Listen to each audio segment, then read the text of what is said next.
네, 이번 북한의 무인기 침범에 우리 정치권도 한 목소리로 비판에 나섰습니다. 특히 5시간이나 북한 무인기가 우리 영공을 활보했지만 단 한 대도 격추시키지 못한 우리 군의 대응을 일제히 질타했습니다. 네, 이런 가운데 검찰의 소환 통보를 받은 이재명 대표가 소환에 당당히 임하겠다고 기자회견을 열었습니다. 관련 내용 포함한 정치권 이슈들, 김종혁 국민의힘 비대위원, 한민수 더불어민주당 대변인 두 분 모셨습니다. 어서 오십시오. 어서 오십시오. 안녕하십니까. 네, 어제 북한 무인기 5대 우리 상공 활보했습니다. 앞서 저희가 전문가 모시고 이 관련된 내용 좀 깊이 있게 분석해 봤는데요. 일단 서울 북부까지 내려왔지만 우리 군이 단 한 대도 추격하지 못한 부분에 있어서 여야가 다 같이 규탄을 하고 있는 상황입니다. 이번 이 사태 어떻게 보고 계십니까? 답답한데요. 그러니까 몇 가지로 그 분류를 좀 해봐야 될 것 같아요. 첫 번째는 이번 사건은 북한 그 정권의 호전적 본질을 제대로 보여주고 있는 것이다라는 것이고, 두 번째로는 북한이 주적이라는 사실을 다시 한번 확인시켜줬다. 적어도 북한 주민들은 아니죠. 우리 동포들이니까. 하지만 그 북한 주민들을 탄압하고 권력을 세습하고 있는 김정은 집단과 그 주변의 군부 집단은 분명한 대한민국의 주적이라는 사실을 명백히 알려줬습니다. 하지만 그동안에 지난 정권에 뭐 이걸 탓하고 싶은 생각은 없습니다만 대한민국의 안보 의식이 굉장히 해이됐다, 흐트러졌다, 이런 것은 분명한 것 같고요.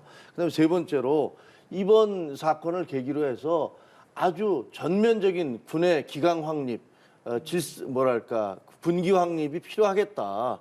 지금 도대체 저렇게 북한 무인기가 활보를 하고 있는데, 아니 우리 비행기 전투기는 비행기 올라가다 떠보지도 못하고 그냥 추락했다는 거 아닙니까? 네. 그 얘기는 결국은 정비 불량이거나 훈련 부족 아니겠어요.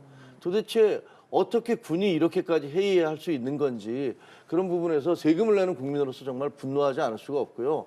이번 물론 그동안의 어떤 여러 가지 정치적인 분위기도 있고 남북 화해 분위기가 너무 강조되고 그런 부분이 있었을 거라고 생각을 합니다. 하지만 정치권에서 아무리 뭐 대화를 하든 화해를 하든 군은 군대로의 자기 네. 훈련을 제대로 했어야 되는 건데 그걸 안 했던 거 아닙니까? 이번 일을 계기로 해서 다시 한번 이 군의 기강을 확립하는 그런 계기가 됐으면 좋겠습니다. 예. 한민수 대변인은 이번 사태 어떻게 바라보고 계십니까? 저희도 바로 논평을 내고 강력하게 북한을 규탄했습니다. 북한 무인기가 5대씩이나 우리 영공을 침투한 것은 명백하게 북한의 도발입니다. 그리고 이건 9.19 군사합의 위반이기 때문에 북한을 강력히 규탄하고 잘못된 일을 지적해야 되는 게 맞고요. 일단 그런 데에 있어서는 뭐 여야가 다를 수 없다고 생각을 합니다. 다만 여기서 몇 가지 좀 짚어봐야 될 거는, 일단 이게 예전에도 뭐 그런 보도를 제가 봤습니다만은 북한에서 이제 이른바 정찰을 좀 하고 그 이후에 또 뭐 도발로 이어진 경우가 있었지 않습니까? 그래서 그게 상당히 우려스러운데요. 예를 들어서 깜짝 놀랐습니다만 정찰용이 아니고 이 5대 모두가 공격용 무인기였다면은 정말 우리는 엄청난 피해를 봤을 거예요. 우리 방공망이 뚫린 거죠. 그래서 우리 김 의원도 말씀하셨듯이 책임 소재를 가려야 될 거라고 보고요. 또 하나는 이런 엄중한 시기에서는 대통령 주재, 적어도 아니면 안보실장 주재에 NSC 국가안전보장회의가 일체 열리지 않았다는 거는 왜 그런지 정말 궁금합니다. 그건 좀 따져봐야 될 것 같아요. 네. 만약에 이전 정권에 문재인 정권이 그랬다면 지금 엄청난 공격을 했을 겁니다. 지금의 국민의힘도 그렇고. 그래서 이 부분은 꼭 따져봐야 될 것 같고, 또 하나는 군이 제대로 대응도 못한 것뿐만 아니고 우리 국민들한테 또다시 이렇게까지 허술한 대응하면서 안이한 대응을 한 모습을 또 보였어요. 지난 10월 달에 우리 그 현무미사일 낙탄 사고 있지 않습니까? 이미 그 당시에 강릉 주민들은, 저도 새벽에 SNS를 받았는데 난리가 났었어요. 모두가 불안해, 전쟁 난 거 아니냐. 근데 그날 아침까지 꽁꽁 숨겼습니다. 이번도 보니까 무슨 엠바고를 걸었다고 하더라고요. 국방부 기자들한테. 이미 우리 공항에서는 비행기, 민간 항공기가 뜨지 못하고 국민들은 이게 무슨 일이지? 하고 있는 상황인데 군이 또 모르겠습니다. 무슨 그게 꼭 필요한 대응이었는지는 모르겠습니다만은 네. 꽁꽁 숨겨놨어요. 그리고 제대로 5대 중에 우리 서울 상공까지 왔는데 되돌아갔는데 정말 단 한 대도 잡지 못하고, 이거는 전반적인 군의 기강 문제랄지 책임 문제랄지 좀 꼼꼼히 따져봐야 될 것 같습니다. 예, 군 비행기 이착륙 금지 내린 것이나 아까 NSC 이런 이야기를 하면서 군 그리고 정부에 대한 비판까지 함께 제기하는 민주당입니다. 어떻습니까? 제가 군사 전문가가 아니기 때문에 그때 상황에서 정보당국이 어떻게 판단을 했는지는 잘 모르겠어요. 근데 일단 비행기는 뜨지 못하게 했는데 만약에 그때 당시에 무슨 뭐 진짜로 방공 사이렌을 울린다라든가 그다음에 이제 그 드론기가 우리 서울 상공으로 들어왔다라는 것들이 공표가 됐을 경우에 어떤 혼란이 벌어질지를 계산을 한 건지. 근데 만약에 그게 공격형 헬기였다면은 공격형 드론이었다면 당연히 그렇게 했어야 될 거거든요. 근데 우리 정보 당국에서 과연 그 비행기의 정보를 얼마나 드론의 정보를 얼마나 알고 있었던 건지를 잘 모르겠어서 제가 네. 말씀드리기는 좀 섣부릅니다. 그런데 일본 같은 경우는요, 그 북한의 미사일이 일본 열도를 통과를 하니까 바로 그 방공 사이렌을 울리고 그 다음에 열차를 운행을 중단시키고 이런 조치를 했거든요. 그리고 이게 사실은 정상적인 거예요. 그 드론이 정말 공격형 드론이어서 우리 주요 시설을 혹은 용산이라든가 국방부 뭐 이런 쪽을 공격을 시작을 했다면 어떻게 됐겠습니까? 저는 근데 만약에 그동안은 어떤 게 있었냐면요. 이게 왜 이렇게 호들갑을 떠느냐, 왜 이렇게 안보 불안감을 부추겨서 정치적으로 이용하려고 하느냐라는 그런 비판들도 있었기 때문에 그런 것 때문에 좀 주눅이 들었던 게 아닌가 싶기는 한데요. 네. 적어도 이런 북한의 호전성이라든가 북한의 본질 같은 것들이 확인되고 있는 이 마당에는 앞으로 이런 식의 대응, 북한의 어떤 그 뭐랄까 무력 도발, 사실상의 무력 도발 아닙니까? 이런 것들이 재개됐을 때 어떻게 해야 될지에 대한 그런 정부 당국의 대응 그리고 국민적 합의 이런 것들이 있어야 될 것 같습니다. 짧게 제가 말씀드린 그 예. 매뉴얼 같은 게 정말 점검이 돼야 될 것 같아요. 지난번에 미사일 북한에 도발했을 때는 울릉도에는 또 사이렌이 울려 퍼지지 않았습니까? 근데 그러면서도 일반 울릉도에 있는 우리 주민들한테는 안 알려지고 서울에 있는 방송을 통해서 우리나라 뉴스 TV처럼 속보를 통해서 알았다는 거예요, 주민들이. 그래서 이번 기회에 정말 시스템 점검하고 안보 불안을 느끼지 않도록 자칫하면 정말 국민들이 안보 참사 아니냐는 또 비판을 할 수밖에 없는 상황인 것 같습니다. 예, 알겠습니다. 두 분께서 대응 태세 좀 확실하게 점검해달라는 한 목소리를 내주셨습니다. 그리고 윤석열 대통령 오늘 국무회의 10시에 열린다고 되어 있는데 아직은 진행 중인 것 같습니다. 국무회의를 통해서 사면을 어떻게 결정할 것이냐. 지금 원하는 이명박 전 대통령, 김경수 전 지사 둘 다 사면하는 거고 복권에 대해서는 김 전 지사 복권 없는 사면이라고 알려져 있는데 아직 뭐 100% 확실한 결론이 나온 것은 아닙니다. 어떻게 좀 전망하고 계시는지 그리고 그에 따른 의미들을 어떻게 해석하고 계십니까? 아마 보도들이 어제까지도 오늘 아침까지 이렇게 나왔기 때문에 앵커 말씀하신 대로 그대로 진행이 되지 않을까 싶습니다. 아마 대통령께서 주재한다고 해서 바로 그 자리에서 바꾸는 거나 뭐 변경되지는 않을 것 같고요. 근데 저는 이명박 전 대통령에 대한 그 사면 복권 조치는 지금 현재 우리 국민들이 선뜻 수용할 수 있을 것인가 이런 데는 의문점이 듭니다. 왜냐하면 좀 부적절하다고 보고요. 이명박 전 대통령이 뇌물과 횡령죄로 17년형을 받으셨고 2년 남짓 살았는데 그런 형이 살고 이 사면이라는 조치가 헌법에 보장된 아무리 대통령의 고유 권한이라 하더라도 그 두 가지 조건 정도가 꼭 필요 충분 정도 같습니다. 어떤 국민 통합에 이 사면을 단행했을 때 도움이 될 것인가. 또 하나는 국민 여론이 국민들께서 이 사면에 찬성을 하는가. 근데 둘 다 저는 좀 맞지 않는 것 같아요. 국민 여론도 각종 여론조사 보면은 반대하시는 여론이 높지 않습니까? 그런 상황에서 이명박 전 대통령을 사면해 준다는 거는 지금 대통령께서 인수위 시절부터 계속 그 사면을 문재인 전 대통령한테 요구해 왔습니다. 그래서 이제 주변에 이명박 대통령과 가까우신 분들이 많기 때문에 그렇게 집착하신 것 같은데 국민 여론을 생각한다면은 이번 사면권도 좀 더 절제되고 제한되게 사용하는 게 맞지 않았나는 생각이 들고 거기뿐만 아니고 지금 보도된 거 보면은 박근혜 정부 때 전직 국정원장들 그다음에 뭐 우병우 전 민정수석이랄지 사실 국정농단 사건의 주범들 아니겠습니까? 우리 국민들이 연인은 1,600만 명입니까? 2천만 명입니까? 그 촛불을 들고 어떤 적폐를 청산하고 했었는데 제 주변에서도 그렇습니다. 왜 우리가 촛불을 들었지? 이런 자괴감을 느끼시는 분들이 많더라고요. 그래서 대통령의 아무리 고유 권한이라 하더라도 이렇게 좀 사면권이 좀 남용된다거나 아니면 국민 정서와 동떨어진 사면권을 행사하는 거는 저는 바람직하지는 않은 것 같습니다. 예, 이명박 전 대통령, 김경수 전 지사뿐 아니라 또 많은 인물들이 거론되고 있기 때문에 그 부분에 대한 지적까지 좀 해주셨습니다. 그 대통령제라는 게 원래 이제 그 왕정을 대신하는 거잖아요. 메이플라워를 타고 이제 아메리카 대륙에 간 사람들이 왕은 필요 없다. 근데 그렇다고 해서 왕 치하에서 오랫동안 살았던 우리가 그 비슷한 뭘 만들 수 있을까라고 해서 만든 게 대통령제예요. 임기를 제한한 왕인 거죠. 그래서 그때 당시에 왕이 중세 시대의 왕이 은전과 사면을 베풀어서 뭐 죄수들을 석방해 주듯이 대통령제 하에서도 그런 그 사면의 권한, 사면과 복권의 권한을 이제 대통령에게 부여한 거거든요. 근데 사실 저는 개인적으로는 적어도 21세기에 이렇게 이게 법치국가가 확립된 나라에서 대통령의 사면권은 좀 제한돼야 되지 않나. 점차적으로 좀 줄어들어야 되지 않나 이렇게 생각을 합니다. 그 뭐 그 여야를 따질 것 없이 어떤 대통령이 되시든 간에 이번 사면 이 내용에 대해서는 그럼 어떻게 평가를 하십니까? 그거는 사실은 뭐 지금까지 어쨌든 대통령에게 주어진 권한이잖아요. 네. 그리고 그것이 고도의 어떤 정치적 행위이기 때문에 어떤 대통령이든 우리 법에서 그 대통령에게 권한을 주었기 때문에 그 대통령이 본인이 필요하다고 생각하는 것들에 대해서 하는 것 자체를 뭐라고 할 수는 없어요. 그리고 이제 보면 그 이전에 대부분 이번에 사면됐던 분들이 지난번에는 정치인들 하나도 사면을 하지 않았는데 이번 같은 경우는 보면 과거 이제 그 촛불 시위 당시에 적폐라는 이유로 해서 구속됐던 어떻게 보면 정치적 이유로 정치적 배경이 많이 깔려 있는 그런 분들에 대해서 일제히 사면을 하고 있는 거잖아요. 아직 뭐 확정된 건 아닙니다. 네, 아마 예. 그렇게 될 것으로 보이기 예. 때문에 그것을 정리한다는 측면에서 뭐 그런 그 사면 결정을 내리신 게 아닌가 생각을 하는데요. 그런 의미에서 이제 뭐 야당 의원들도 몇 분 사면을 하고 계신 것 같아요. 네. 근데 개인적으로는 이제 점점 더 이렇게 사법적인 처리도 신중해야 되고, 근데 그 다음에 그 정치인들에 대해서만 사면을 하잖아요. 일반인들에 대해서는 거의 사면하지 않지 않습니까?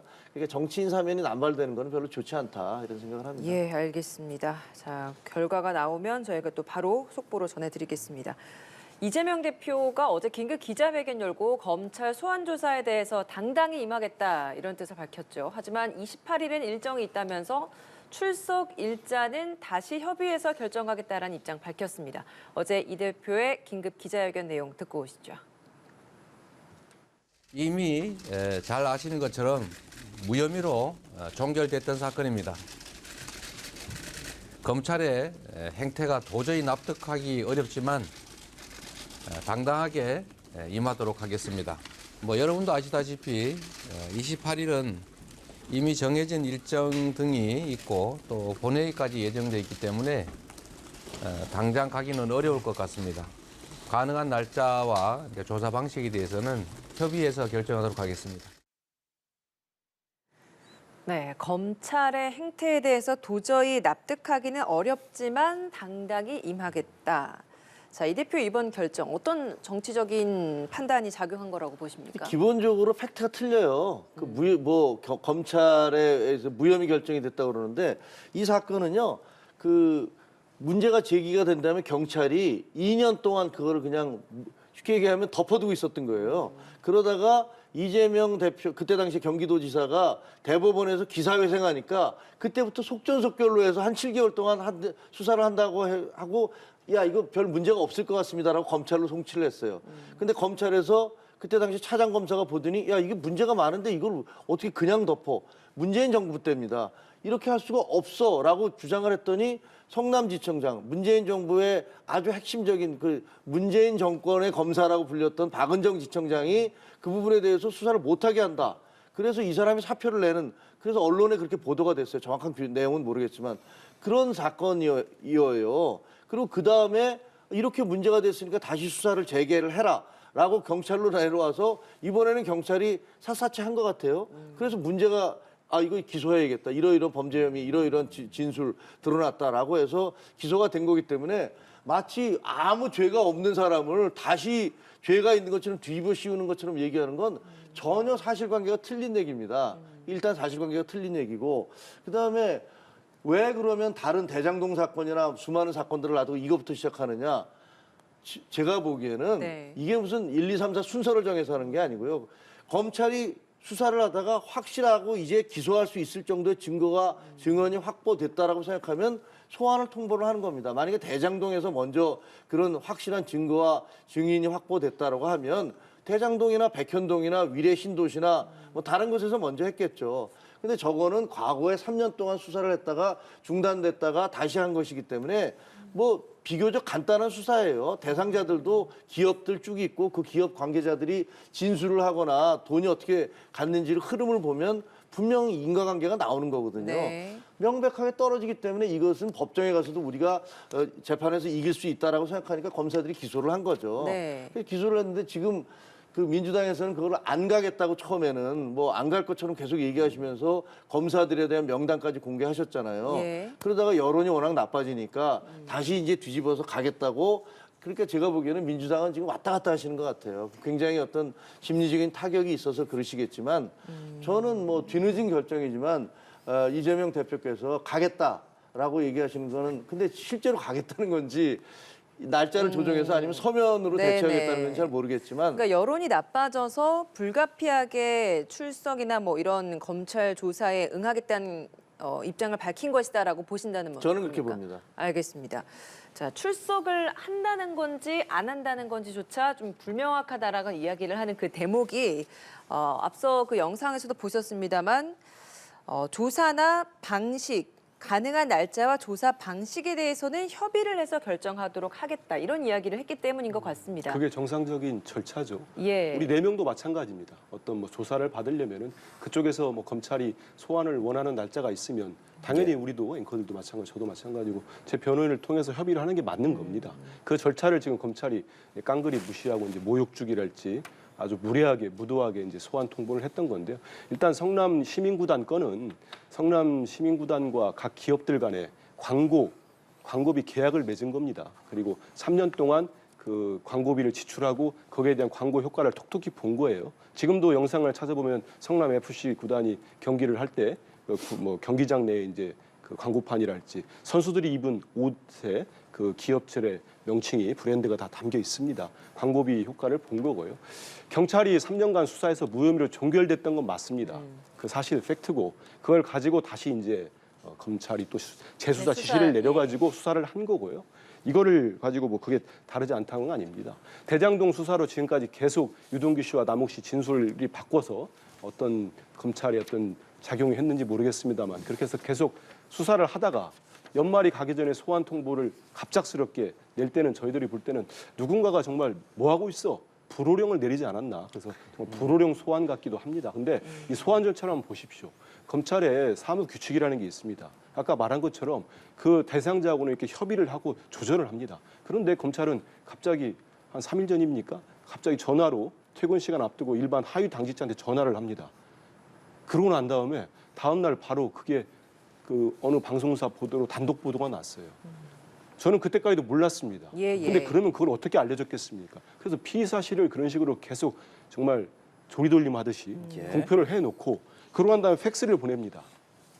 그리고 이 대표가 오늘 지금 호남에 내려갔는데 광주 전남 일정은 이미 언론에 다 공개된 일정이에요. 그리고 내일 같은 국회 본회의도 있습니다. 근데 일방적으로 모욕주기식으로 통보를 해놓고 그러고 나니까 당내에서는 얼마나 많은 지금 반발이 있겠습니까? 그러니까 그런 절차적인 문제점이 있었다는 것은 지금까지의 상황이었고 어제부로 이제 이재명 대표가 그 부분에 있어서 날짜는 조율하겠다라고 이야기를 했는데 방식조차도 이제 같이 협의를 하겠다라고 하는 변호인을 그 통해서 부분이 방식을 이제 하는데요. 그 말씀드리면 서면 조사를 할 것인가 저는 아니면 제가 출석을 할 알기로는 것인가. 대표께서는 나가서 조사를 받겠다는 의지가 강합니다. 예. 강하고 그다음에 이거는 어제 같은 경우도 회의 때도 오전부터도 본인이 당당하게 내가 뭐 죄 지은 게 없는데 왜 자꾸 이 일정이 맞지 않더라도 나 당당하게 나가겠다 하니까 많은 지도부의 최고위원들이 반대를 했어요. 왜냐하면 검찰이 이런 식으로 무도하게 소환을 일방적으로 통보하는데 우리가 마치 28일 날 그렇지 않습니까? 일반인도 이렇게 안 합니다. 제1야당 대표를 이렇게까지 모욕 주고 어떤 프레임을 짜고 연말에 포토라인을 세우겠다는 이런 의도를 가지고 덤비는데 거기에 우리가 말려들 필요가 있겠느냐 해서 반대라고 했습니다만 결국 오후에 대표가 결단을 내려서 본인 입장을 밝힌 걸로 제가 알고 있습니다. 그러면 28일에 출석하는 것조차도 이재명 대표는 출석하려고 하는 의사가 있었다라는 말씀이신가요? 제가 알기로 28일이요? 예. 아니 그 일정 자체는 당연히 조율이 돼야 되겠죠. 그렇죠. 그러니까 예. 일정에 대해서는 아직 정확한 건 아니지만 일정을 조율하면 직접 이거는 검찰에 어제 말씀드린 출석할, 대로 변호인과 검찰과 협의를 거쳐서 그 일시와 방식이 결정된 거라고 봅니다. 하지만 당 내에서 지도부의 의견은 출석하지 않는 것이 바람직하다라는 목소리가 더 많았다라는 말씀까지 지금 확인해 그렇습니다. 주시는 거죠. 예, 28일에 그렇게 가면 안 된다는 의견이 많았고요. 예. 지금 검찰의 행태에 대해서는 상당히 격앙된 지도부와 의원들과 당원들의 분위기가 있습니다. 알겠습니다. 예, 이런 가운데 민주당이 이재명 대표 수사를 진행하고 있는 검찰 16인의 인적 사항이 담긴 자료를 공개했죠. 이 검사 명단 공개가 확전되는 양상입니다. 이에 대해 좌표찍기라고 반발하고 있는데 민주당 그리고 이에 대한 한동훈 법무부 장관의 입장까지 듣고 오겠습니다. 형사 문제를 모면해 보려고 적법하게 공무를 수행 중인 공직자들의 좌표를 찍고 조리돌림 당하도록 공개적으로 선동하는 것은 법치주의를 훼손하는 겁니다. 민주당이 뭐 역사에 남겨야 될 그런 말을 진짜 했습니까? 다수당의 힘을 이용해서 법치주의를 훼손하려고 하는 것이 그것이 역사에 남을 것이라고 생각합니다. 출세 보장된 검사 걱정 말고 국민 걱정부터 하십시오. 정치 검찰이 자신의 성과를 알리고 싶을 때 이름과 사진이 널리 공개할 정보이고 조작 수사로 궁지로 몰릴 때에는 공개해서는 안 되는 좌표 찍기인 것입니까? 네, 한동훈 법무부 장관은 조리돌림, 공개적 선동 등의 표현으로 강하게 비판을 했고요. 민주당의 박찬대 최고위원 정치검찰이라며 좌표찍기라고 말하는 여당의 반발에 반문했습니다. 확전하는 모양새인데 이 검사 명단 공개 이 사안에 대해서 어떻게 바라보고 계시는지요? 해서는 안 될 짓을 한 거죠. 뭐 저는 그렇게 보는데요. 일단 민주당의 논리가 말이 안 되는 게 누가 수사검사이고 지휘부인지 다 공개가 된 상황인데 이게 왜 좌표 찍기냐. 그 다 공개가 됐는데 왜 따로 공개를 하십니까? 그리고 거기다가 검사들 이름을 다 해놓고 옆에다 친문 검사 이렇게 낙인 찍듯이 친윤. 도장을 딱 찍어서 예, 친윤이라고 그것을 돌리고 했죠. 있어요. 예. 친윤 검사, 예, 예, 예. 아, 친문이 아닙니다. 예. 친윤 검사 이렇게 얘기를 하고 있는데 저는 그 누구든지 간에 검사의 수사가 잘못됐으면 거기에 대해서 항의할 수 있고 비판할 수 있죠. 근데 이건 그게 아니잖아요. 단지 이재명 대표에 대해서 수사를 하고 있는 사람들의 명단을 공개를 한 거예요. 그러면 대장동 백현동 수사라든가 쌍방울 변호사비 대납 이런 검사가 수사하고 있어. 이 수사하지 말아야 됩니까? 아니 지금 범죄 혐의가 지금 정권이 바뀐 다음에 문제된 게 아니고 이미 그 이전부터 그 경선 과정에서 자기 당에 의해서 문제가 된 거고 언론의 추적에 의해서 추가로 확인된 것들이잖아요. 그거를 수사하고 있는데 검사가 그러면 그렇게 공개된 비밀이 문제가 제기되고 있는데 수사를 안 하면 검찰과 경찰이 왜 필요한 겁니까? 그럼 이재명 대표는 특별한 분이어서 이재명 대표와 관련된 것은 거기에 수사만 착수를 해도 그 사람들의 명단이 다 국민들에게 공개되고 그 검사들 옆에 친윤 검사라는 이렇게 도장을 딱 찍어서 그게 유포돼야 되는 건가요? 저는 법치국가에서 할 수 없는 공당으로서 할 수 없는 일을 지금 민주당이 하고 계시는 거고 네. 이거는 굉장히 지금 민주당이 이재명 대표 소환 때문에 거의 공황 상태에 빠졌기 때문에 이렇게 왔다 갔다 하시는 게 아닌가 이런 생각이 들어요. 그 정치 수사라고 민주당은 바라보고 있지 않습니까? 그러니까 정치 수사라고 하더라도 검찰의 책임은 기소 후에 재판에서 판가름 나야 되는 대목인데 민주당이 이렇게 행보를 보이는 것이 오히려 당대표의 사법 리스크의 굴레에서 더 벗어나지 못하는 것이 아니냐라는 지적에 대해서는 어떤 생각이십니까? 일반 국민들께서 그런 비판이나 이번 사진 공개를 불편하게 보시는 시선에 대해서는 저는 인정할 수 있습니다. 일반 국민들이 네. 일부 국민들께서 그러나 한번 보십시오. 이분들이 이제 한동훈 법무장관 같은 분은 저런 표현을 할 수 없다고 봐요. 왜냐하면 한동훈 법무장관이 이른바 이제 검찰 수사권 축소됐을 때 헌법재판소에다가 권한쟁의 심판을 청구합니다. 하면서 당시 법무부가 아마 기억하실 거예요. 법무부가 그런 기관으로서 할 수 있는 권한이 있느냐 했을 때 적절한가 했을 때 일일이 검사 개인들의 이름으로 냅니다. 그러면서 우리 검사들은 개개인이 헌법기관이라는 표현을 씁니다. 헌법기관인 거예요. 그럼 우리 국회의원들 이름 우리 국민들이 모릅니까? 홈페이지만 뒤지면 다 나오고 기사만 찾으면 나옵니다. 네. 이번에 이제 우리 당 홍보국이 그 16명의 검사들은 차장검사, 부장검사, 아주 고위직 검사들이죠. 16명을 다 알려진 내용 가지고 만든 거라고 하더라고요. 제가 들어보니까. 하고 이걸 어디로 보냈느냐. 지역위원회, 그러니까 지역에 있는 우리 민주당의 의원들, 지구당이죠. 옛날로 따지면 지역위원회 보내서 당원들한테 보낸 겁니다. 이런 수사들하고 이런 뭐 조직이 있다. 이건 누구나 알 수 있는 내용들이에요. 이게 저희들이 무슨 전화번호를 공개, 무슨 좌표를 찍었습니까? 이건 너무 본인들 수사가 당당하지 못해서 그러는지 너무 과도하게 집권 여당도 그렇고 지금 저희 법무부도 그렇고 과도하게 한동훈 장관도 반응하는 것 같아요. 사실 조리돌림이라 표현하면은 아까 말씀드린 것처럼 소환장 보내고 바로 기사 나오고 그 다음에 아까 말씀대로 지금 누구 하나 소환해서 조사하고 나면은 바로 다음 날부터 모든 내용이 피의 사실 공표가 됩니다. 공무상 기밀 누설이 됩니다. 그 문재인 전 대통령에 대한 얘기도 그렇고 이재명 대표에 대한 것도 그렇습니다. 그런 피의 사실이 공표되면서 말 그대로 좀 거친 표현이나 조리돌림을 시키고 있어요. 검찰이, 이 검사들이. 그래서 저희들이 그러다 보니까 우리 당원들이나 지역에서는 도대체 이거 누가 수사하느냐. 기사만 찾으면 다 나옵니다만. 그래서 네. 우리 홍보국에서 이런 자료를 만들어서 배포한 걸로 제가 알고 있습니다. 그럼 앞으로도 검사 정보 공개는 계속 이어나갈 생각이신 겁니까? 어떤 정보 공개를 이어간다? 검사에 대한 뭐 정보나 수사가 더 더 이상 뭐 지금 넓혀진다. 16명 변경이 하고 난 된 다음에 거나, 예. 네? 예. 검사의 뭐 정보나 이런 것들이 변경이 된다거나 이런 것들은 계속 추가적으로 이제 뭐 이어나갈 계획이신 검사 그 겁니까? 보셨어요? 그 웹자보를? 두 분은 보셨습니까? 예. 지금 일반 국민들은 다 못 봤다고 하더라고요. 우리 당원들만 보고 했는데 거기 보면은 그 직책밖에 없습니다. 어느 뭐 서울중앙지검의 뭐 지검장 누구 이름 나와 있어요. 그러니까 뭐 거기에 무슨 개인 정보가 들어 있는 것도 아니고 이름과 그 명단 얼굴이 있는 건데 그거를 뭐 바꾼다거나 뭐 인사가 조치가 나오면 그러겠지만은 지금 단계에서는 그럴 이유는 없는 거겠죠. 예, 알겠습니다.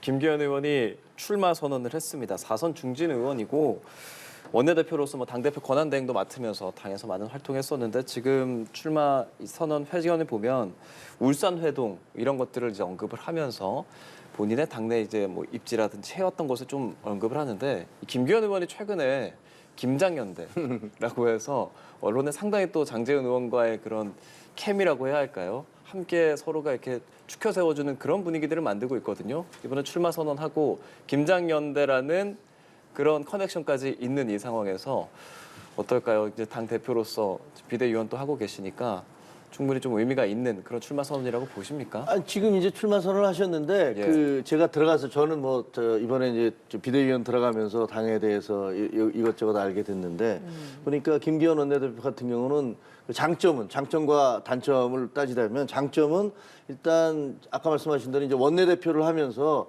그 의원들과 관계를 아주 잘 맺으셨더라고요. 그래서 전반적으로 의원들이 호평을 하고 있는 부분이 있어요. 그게 이제 그 본인의 장점. 두 번째는 이제 장제은 의원과 이제 김장연대 얘기하셨잖아요. 네. 어쨌든 장제은 의원이 뭐 친윤계다 핵심이다라는 얘기가 있고 그게 또 뭐 사실이니까 대통령과 아주 가까운 사람과 연대를 했어라고 하는 그 사실이 책임당원들에게 혹은 국회의원들이나 당협위원장들에게 주는 무슨 의미가 있을 거예요. 그게 클까요? 뭐 좀 이따 이제 마이너스 할 때 얘기할 건데 이제 플러스가 예. 그렇지 그래도 대통령 성공한 대통령 어차피 만들려면 총선에서 승리해야 되는데 대통령과 가까운 호흡을 맞출 수 있는 분과 해야 되지 않아? 이런 게 플러스일 거예요. 네. 근데 마이너스를 치면은 일단 영남이시잖아요. 영남권이시기 때문에 야 이게 선거는 결국은 수도권에서 결정되는 거 아니야? 그럼 수도권에 얼마나 이분이 영향력이 있을까라는 부분에 대한 그런 의구심 같은 게 좀 있는 것도 사실이거든요. 네. 그런 부분이 좀 마이너스일 거고 또 하나는 아까 말씀드린 대로 김장연대에 대해서 또 반발도 있을 수 있잖아요. 이거 자기 힘으로 자립을 해야지 왜 자꾸 대통령 그 가까운 사람과 손잡고서 이런 식으로 쇠몰이를 하려고 그래. 뭐 이런 것들에 대한 거부감이나 여론의 어떤 그 지적, 특히 이제 민주당 쪽에서 굉장히 많이 비판하실 것 같아요. 그래서 그런 부분들이 플러스 마이너스가 있는데 지금부터 이제 시작이잖아요.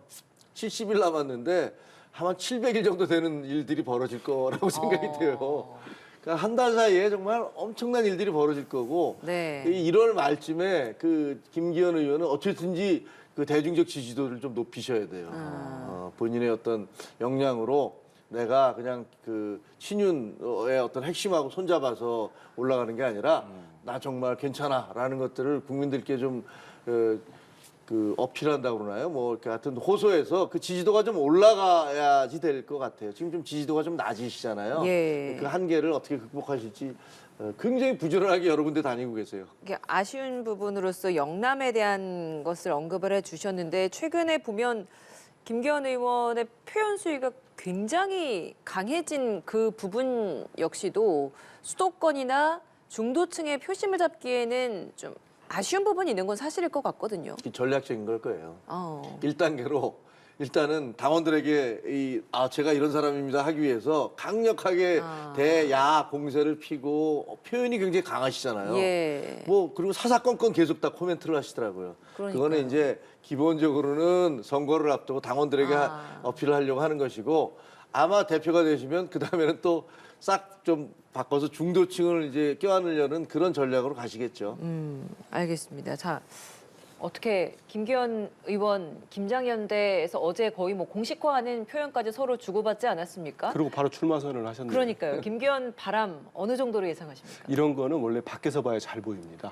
그러는데 좀 전에 이제 55%당 지지율 보기 당 대표가 되면 대통령 지지율 60% 얘기했는데 솔직히 저는 깜짝 놀랐어요. 그게 상당히 높은 수치거든요. 그리고 대통령 지지율은 문재인 대통령이 되게 높았는데 당은 역대 제가 기억하는 현대사에서 집권 여당이 50% 넘은 적은 없었던 것 같아요. 그래서 대단히 참 어려운 수치를 공약으로 내거셨구나 한데 저는 이런 생각을 해봅니다. 지금 당원 투표로 100%로 바꾸고 이제 국민 여론을 30% 없애고 결선 투표제 도입하고 이런 과정들이 결국은 이제 정말로 찐 친윤도 그냥 친윤이 아니고 찐으로 정말 윤석열 대통령의 마음을 담아내는 당대표를 만들려고 하는 작업이었구나.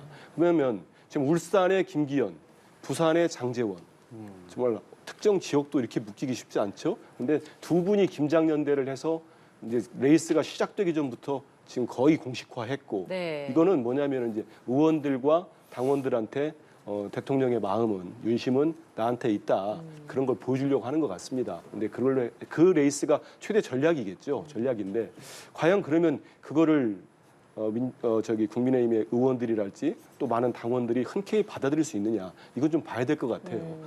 총선의 승부처는 누가 뭐래도 수도권이나 이런 충청도 이런 쪽인데 과연 이 두 분이 조합으로 당대표가 된다면은 그런 마음을 얻어낼 수 있을까?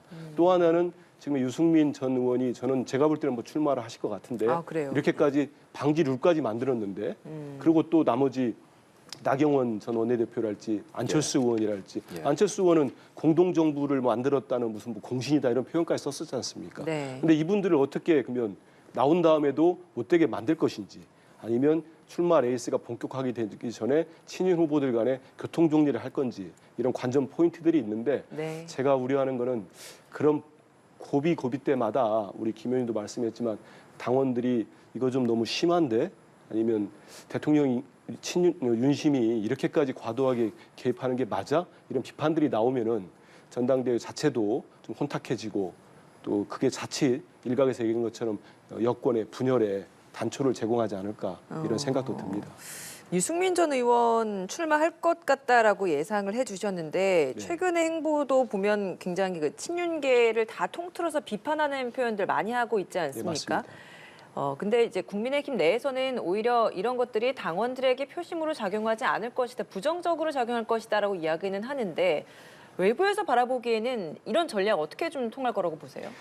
지금 뭐 말씀하신 대로 그 뭐 대통령만 바라보는 재롱잔치다 이런 표현도 쓰고 예전에 뭐 박근혜 전 대통령의 탄핵까지 갔던 뭐 진박 간별사나요?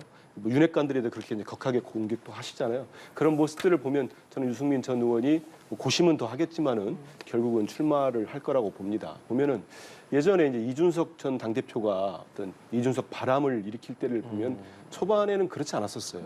당시에도 나경원 전 원내대표, 주호영 지금 원내대표들이 양강 구도다 했는데 이준석 대표가 나오면서 판도가 확 달라졌거든요. 네. 이건 전적으로 이제 지금은 이제 민심도 배제했기 때문에 100% 당원들인데 당원의 구조도 일부 기사들을 보면은 지금 국민의힘이 한 80만 명 가까이 그 권리당원들이 되는데 그 책임당원이라고 했죠 거기는. 근데 그 포션이 수도권도 뭐 30%가 넘고 2030, 40의 당원들도 꽤 된다는 것 같아요. 예. 그래서 좀 최종까지는 봐야 될 거고 그 말 그대로 당원들과 이런 분들이 이제 판단을 하지 않겠습니까? 전략이 그래서 아예 안 먹히는 건 아닐 것이다. 뭐 저는 그렇게도 좀 봅니다. 아직 단정하긴 이르다라는 근데 이야기 하셨습니다. 결국은 저렇게까지 룰을 바꾼 거 보면은 그래도 친윤 당대표가 될 가능성이 높겠죠. 그러니까 알겠습니다. 저렇게 만들지 않았겠습니까? 70일 정도 남았으니까요. 저희가 또 차차 또 공식 출마 선언하는 후보들 또 짚어보겠습니다. 자, 마지막으로 국조특위 이야기 좀 하겠습니다. 이태원 참사 국정조사 특위 오늘 1차 기관 보고 받습니다. 이상민 장관, 윤희근 경찰청장, 한우섭 대통령 국정상황실장 등의 출석을 하게 됩니다. 어떤 면들을 오늘 주로 들여다보게 되는 겁니까? 아니, 그러니까 야당에서는 그 제대로 대응을 했느냐라는 것들을 집중적으로 물어보시지 않겠어요? 그런데 지금 이제 저는 개인적으로 처음에 국조특위가 뜰 때부터 국조특위가 과연 뭘 밝혀낼 수 있을까? 여태까지 수없이 많은 국조특위가 열렸지만 그냥 의원들이 증인들 불러다가 호통치고 증인들 답변 시간도 안 주고 그렇게 원맨쇼 하다가 끝난 거 아닌가라는 비판도 많이 했고 저는 이번도 그렇게 될 가능성이 크지 않을까 그런 생각이 들어요. 왜냐하면 지금 보세요. 그 특수본에서 그 이임재 서장 여러 명이 지금 구속됐어요. 그리고 이번에 이제 박희영 그 구청장하고 그 구청 밑에서 상황 보던 분도 또 이제 구속이 됐잖아요. 그러니까 그런 것들로 구체적인 수사를 통해서 이러이러한 책임이 있다라는 것들로 이제 구속이 되고 있는데 네.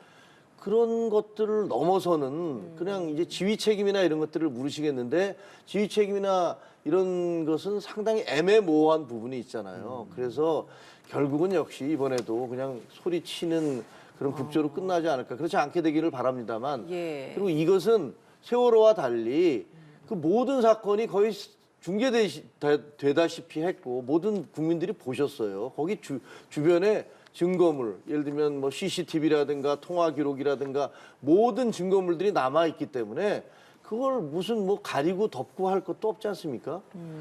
어떤 진실을 밝혀라 그러는데 무슨 진실을 더 밝히는 건지는 잘 모르겠고요. 네. 수사 외보다 더 진실을 밝혀낼 게 뭔지 그 좀 주목해봐야 될 것 같습니다. 네. 어떤 부분 집중적으로 이상민 민주당은, 양원본 장관과 경찰청장도 나오고 대통령 국정상황실장 나오기 때문에 뭐 민주당이 요구했다기보다도 유족들과 국민들이 이번 이태원 참사의 원인이 진짜 뭐였는지 누가 책임을 져야 되는지 이거를 듣고 싶어하고 알고 싶어합니다. 예, 이게 또 청문회와 기관 보고는 좀 차이가 있잖아요. 네, 맞습니다. 예. 근데 이번 보고 내용을 들으면은 예. 그걸 이어져 가지고 청문회 때까지도 책임 추궁과 함께 재발 방지랄지 제도적 보완책도 논의가 돼야 될 거고요. 네.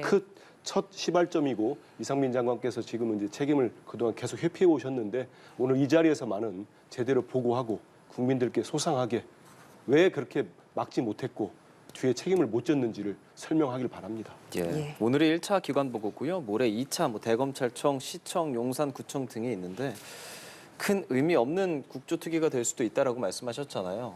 그렇지 않아야 할 것 같거든요. 그렇지 않아야 되죠. 어떤 그러니까 대책이 또 필요할까요? 아니 그러니까 이게 당리당략을 떠나면 되거든요. 사실은 이런 일들이 왜 벌어졌는지 그 이전에 그 세월호 사건 이래로 우리가 그 서로 소통할 수 있는 시스템을 1조가 넘게 해서 만들었잖아요. 근데 그게 전혀 작동하지 않았어요. 문재인 정부 때 도입이 됐는데 그건 왜 그렇게 많은 돈을 들여서 도입까지 했는데 전혀 작동하지 않았을지. 그리고 이게 자꾸만 상대당의 책임으로 떠넘기기 위해서 정쟁으로 몰고 가니까 아무런 성과가 없는 거거든요. 여야가 우리 정말 생때 같은 젊은이들이 158명이나 지금 참사를 당했지 않습니까? 네. 그러면 그런 정치적인 걸 떠나서 정말로 어떻게 하면 다시는 이런 사고가 벌어지지 않도록 제도와 시스템을 보완할 수 있을까? 이런 부분들을 그걸 고민해야 되고 왜 경찰 시스템은 제대로 작동하지 않았을까? 왜 구청은 그렇게 움직였을까? 이런 부분들을 진솔하게 이게 솔직히 여야를 따질 게 아니지 않습니까? 네. 그렇게 된다면 대책이 나올 텐데 그게 아니고 이것을 또 정략적으로 이용하려고 하면 세월호 9번이나 특별위원회 만들어 놓고 아무것도 제대로 된 것들을 내지 못한 것처럼 똑같은 일이 되풀이될 수도 있다. 알겠습니다. 그런 우려를 말씀드리는 예, 겁니다. 국민들이 지켜볼 겁니다. 김종혁 국민의힘 비대위원, 한민수 더불어민주당 대변인이었습니다. 오늘 말씀 두 말씀 잘 고맙습니다. 들었습니다. 감사합니다.